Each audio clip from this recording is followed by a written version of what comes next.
Você acorda e algo já está errado. O despertador toca, os olhos se abrem, mas a alma parece que ficou na cama. O corpo está inteiro, mas existe um peso invisível nos ombros, como se cada movimento exigisse mais energia do que você tem para dar. Você não correu uma maratona, não passou a noite em claro, não carregou caixas, mas está exausto. Um cansaço que não se cura com sono, que não some com férias, que não melhora nem quando tudo parece estar em paz. E é aí que a pergunta bate forte: por que eu estou tão cansado, mesmo parado? Talvez seja a hora de olhar para isso de frente, porque pode ser que o que está te drenando não seja físico, seja existencial. E o que você vai ouvir agora pode mudar completamente a maneira como você se relaciona com sua própria energia. Existe uma força que você nunca aprendeu a usar, e ela é a única capaz de te levantar mesmo quando tudo parece pesado demais. Durante muito tempo você foi ensinado que tudo depende da sua força de vontade. Que se você quiser o bastante, se insistir, for forte, resiliente, disciplinado, vai conseguir. E sim, isso funciona, até certo ponto. O problema é que a força de vontade é como uma bateria. Ela acaba. A cada levanta e vai, a cada engole o choro, a cada só mais um dia, você está queimando energia mental como gasolina num carro antigo. E chega uma hora que o tanque seca. Você começa a se forçar para levantar, se forçar para sorrir, se forçar para continuar num trabalho que não te inspira, numa rotina que não faz sentido, numa vida que não parece sua. No início você aguenta, depois acostuma, até que um dia quebra. Porque ninguém aguenta viver só no esforço. Viver assim é como remar com as mãos contra uma correnteza. Você avança, mas se desgasta. E todo dia é uma briga para não afundar. Só que existe outro jeito de se mover. Um jeito que parece leve, mas é muito mais poderoso. Um jeito que te empurra sem você precisar forçar nada. E é sobre isso que vamos falar agora. Existe uma diferença fundamental entre dois tipos de energia que movem a nossa vida. Uma vem de fora e exige que você empurre. A outra vem de dentro e puxa você. A maioria das pessoas vive no modo push. Elas acordam e empurram o dia, empurram os compromissos, empurram os relacionamentos, empurram a própria vida como quem carrega uma pedra montanha acima, todos os dias. E essa pedra não fica mais leve com o tempo. Ao contrário, ela vai ficando maior. O modo pull, por outro lado, é quando você encontra algo que te puxa. Não é sobre facilidade, mas sobre direção. Não é sobre estar sempre feliz, mas sobre saber por que está indo. Quando você vive no pull, existe uma força maior que te chama. Pode ser um propósito, uma paixão, uma causa, um chamado. Você sente que está indo para algum lugar que faz sentido. E, mesmo cansado, você quer continuar. Porque agora tem algo lá na frente te esperando. A diferença entre empurrar e ser puxado é a diferença entre sobreviver e viver. Entre suportar a vida e se sentir vivo de verdade. Mas talvez você esteja se perguntando: se esse jeito existe, por que eu ainda não encontrei o que me puxa? A resposta é mais simples, e mais profunda, do que parece. Primeiro, porque a gente cresce ouvindo que propósito tem que ser algo enorme. Como se só valesse a pena se for grandioso, revolucionário, impactante. E isso nos trava. Acreditamos que, se não for espetacular, não serve. Segundo, porque existe um medo escondido. O medo de errar, de se decepcionar, de ser julgado por seguir um caminho diferente.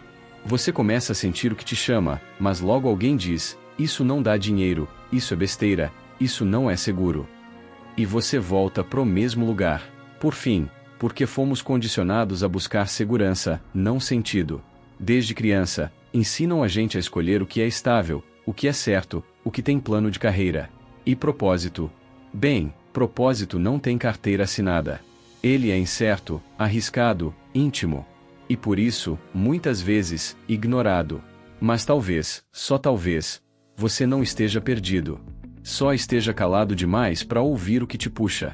Existe um jeito de começar a escutar esse chamado. E ele não começa com respostas. Começa com perguntas. 3 perguntas simples, mas poderosas, que podem começar a revelar o que está por trás do seu cansaço. A primeira é: o que me emociona de verdade, sem esforço? Não o que você aprendeu a gostar, mas aquilo que, quando aparece, você sente algo diferente. Pode ser uma causa, uma arte, um assunto, um momento. A segunda pergunta: o que eu faria mesmo que ninguém me pagasse? Isso revela o que te nutre, o que te preenche. Algo que você faria naturalmente, só pelo prazer de fazer. E a terceira pergunta: qual problema no mundo me incomoda tanto que eu daria parte da minha vida para resolver? Porque o seu propósito quase sempre está ligado à dor que você não consegue ignorar. Quando você junta essas 3 respostas, começa a perceber padrões. Começa a sentir uma direção. Não um mapa completo, mas um fio invisível te puxando para algum lugar. E esse fio pode ser o início de tudo. Para entender isso na prática, vamos contar a história do Lucas. Ele era analista de dados em uma multinacional. Ganhava bem, tinha estabilidade, benefícios e um esgotamento que ninguém via. Todo dia, antes de entrar no escritório, ele parava o carro no estacionamento e ficava 10 minutos respirando, tentando reunir forças para subir. Em casa, tudo era silêncio. Não porque ele não tivesse o que dizer, mas porque sentia que não tinha mais voz. Até que um dia, numa crise de ansiedade, caiu no chão do banheiro. Foi levado ao hospital. E, pela primeira vez em anos, foi obrigado a parar. Na recuperação, lembrou de algo que fazia na adolescência: dar aulas de reforço em matemática para crianças da comunidade. Era voluntário, mas ele amava aquilo. Resolveu tentar de novo, aos poucos. De noite, depois do trabalho. Depois aos fins de semana. Depois, começou a gravar vídeos ensinando de forma divertida. Hoje, Lucas é educador em tempo integral, ajuda jovens periféricos a entenderem matemática de forma simples, e diz que nunca teve tanta energia, mesmo trabalhando mais horas do que antes. Ele não virou celebridade, mas voltou a se sentir vivo.